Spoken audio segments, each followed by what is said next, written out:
निवडणूक आयोगासाठी निवडणुकीच्या काळात माध्यमे आयोगाचे कान आणि डोळे आहेत.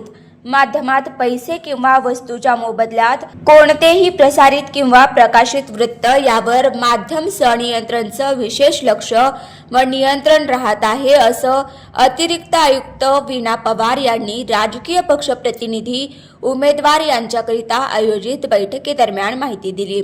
15 डिसेंबर 2025 पासून शहरामध्ये आदर्श आचारसंहिता लागू झाली आहे. त्या अनुषंगानं सोलापूर महानगरपालिका प्रशासनानं आदर्श आचारसंहितेचं पालन करण्याकरिता एकूण 3115 बॅनर फलक, 101 झेंडे काढून टाकले आहेत. आदर्श आचारसंहितेचं पालन हे प्रत्येकाने करायचं असून कोणताही पक्ष अथवा उमेदवार यांना धार्मिक तणाव निर्माण होईल अशी कोणतीही कृत्य करू नये.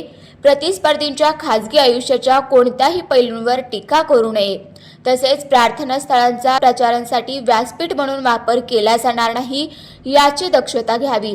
याबाबत राज्य निवडणूक आयोग महाराष्ट्र यांच्याकडील 4 नोव्हेंबर 2025 रोजीच्या आदर्श आचारसंहिताबाबत एकत्रित आदेशातील सर्व सूचना या सर्व उपस्थितांना देण्यात आल्या व आदर्श आचारसंहितेचं पालन करण्याचं आवाहन यावेळी करण्यात आलं.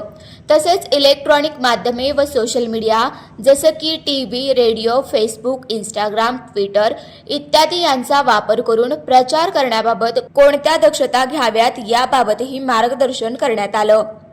नॉर्थ कोर्ट प्रशाला येथील सदर समितीचे व मीडिया कक्षाचे कामकाज सुरू करण्यात आलं आहे.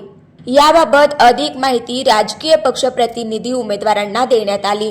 यामध्ये उमेदवारांना प्रचार करत असताना सदर प्रचाराबाबतची पूर्व परवानगी व प्रमाणीकरण करणं शासनाच्या वतीनं बंधनकारक करण्यात आलं आहे. याबाबतही अधिक माहिती देण्यात आली.